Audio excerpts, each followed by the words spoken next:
যুগের পরিবর্তনের সাথে আধুনিকতার মোড়কে ঈদ উৎসব এসেছে নতুনত্ব।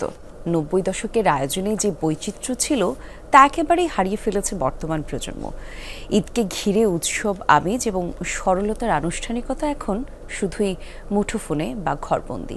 সেই গল্পই জানাবেন সহকর্মী সাগর ফরাজি।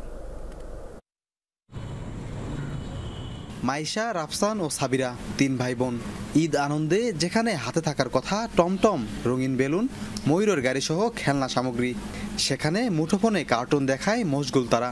আমি বাইরে গেছিলাম, বাইরে কোনো খেলার মাঠ ছিল না, এর জন্য আমি বাসায় এসে মোবাইল দেখছি, যদিও আমার চোখের সমস্যা। আমরা যেভাবে ঈদ কাটাইতাম কিন্তু সেভাবে বাচ্চারা পাচ্ছে না, কারণ আগেকার খেলাধুলা ছিল, মোবাইল ছিল না, শুধু টিভি ছিল। আর মোবাইল এখন এত হয়ে গেছে যে বাচ্চারা শুধু সারাক্ষণ মোবাইলে দেখে। ৯০ দশকের পর থেকে ঈদ উদযাপনের অনুষঙ্গগুলো বিলীন প্রায়। শৈশবে কাটানো সময়গুলো মনে পড়লে বর্তমানদের জন্য হতাশাগ্রস্ত হয়ে পড়েন সেই প্রজন্মের মানুষ। আধুনিক অনেক কিছু চেঞ্জ হয়ে গেছে, যেটা আমাদের সঙ্গে একটু তাল মেলাতে একটু সমস্যা হয়। ঈদের অনুষ্ঠান নাই, আমরা যেগুলো ফুর্তি ফার্তি করছি এখন তা নাই। আমরা আগে যে সাংস্কৃতিক অনুষ্ঠানগুলো ছিল সেগুলো যদি এখন ফিরে আসে আমরা খুশি হব। এই সিজনে যদি ঈদ হয়েছে ঘোড়ার দৌড় বা মই দৌড়, আর বর্ষার সিজনে ঈদের দেখছি নৌকা বাইচ, এই ধরনের বেশিরভাগ আমরা এগুলো দিয়ে সময় কাটাইছি। একসময় যৌথ পরিবারের ঈদ ছিল ভ্রাতৃত্বের বন্ধনে। ঈদের আগের দিন মেহেদি দেওয়া ও পিঠাপুলির মধ্য দিয়ে শুরু হতো উৎসব। তবে আধুনিকতার মিছিলে মুঠোফোনের ছোঁয়ায় শহর থেকে গ্রামেও পিষ্ট হয়েছে ঐতিহ্য সংস্কৃতি। সমস্ত বান্ধবীরা মিলে একসাথে হই হল্লো করছি, বেড়াইছি, এর বাসায় গেছি, ওর বাসায় গেছি। এই সময়ে ছেলেমেয়েরা ওই জিনিসটা পায় না। ছেলেমেয়েরা মোবাইলে এত আসক্ত থাকে যে ওই খেলা, গ্রামীণ খেলাগুলাও খেলতে পারে না। একত্রিত হতে গেলে আসলে আমাদের অনেক সমস্যার মুখাপেক্ষী হতে হচ্ছে।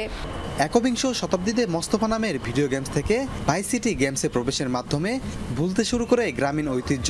এর মধ্যে হারিয়েছে সিনেমা হল সহ ঈদ আনন্দের আয়োজনও। এখন চর্চা সাউন্ড বক্স বাজানো, আতশবাজির মতো সংস্কৃতি। আমাদের এলাকায় যেসব হলগুলো আছে এগুলোতে নানা রকম নতুন নতুন ঈদে রিলিজ হওয়া ছবিগুলো চলতো, কিন্তু ইদানিং সিনেমাগুলো হলগুলো বন্ধ হওয়ার কারণে সিনেমাও চলে না। আগে দেশে অনেক লোক হইতো, এখন ব্যবসা কম, কারণ এখন নতুন মোবাইলে অনেক উন্নত মানের গেম বের হয়েছে, তারপরে কম্পিউটার অনেক ভালো ভালো গেম আছে। পারিবারিক শিক্ষা ব্যবস্থা সহ সামাজিক দায়বদ্ধতার মধ্যে রেখে বাঙালি সংস্কৃতি ধরে রাখার কথা জানান সমাজ ও মানুষ গড়ার কারিগররা।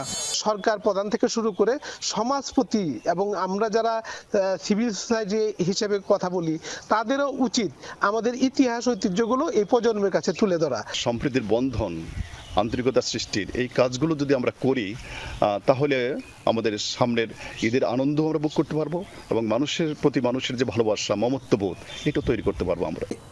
একসময় এই বক্সগুলো আমি বা আমার প্রজন্মের কাছে খুবই পরিচিত ছিল। ঈদের সালামি নিয়ে বাবার চক্ষু আড়াল করে এখানে ছুটে আসতাম। এখন কালের পরিক্রমায় এগুলো বিলুপ্তে প্রায়। শুধু এই প্রজন্ম নয়, আমার আগের প্রজন্মেও এরকম আরও অনেক খেলা ছিল, সেগুলো বিলুপ্ত হয়ে গেছে। বর্তমান প্রজন্মের কাছে শুধুই মুঠোফোন ও ঘরবন্দি জীবন। এখান থেকে বেরিয়ে আসতে এবং শিশুদের মানসিক বিকাশে গ্রামীণ যে খেলাগুলো রয়েছে সেগুলো আবারও চর্চা করার প্রয়োজন। সাগর ফরাজি, যমুনা নিউজ, জামালপুর।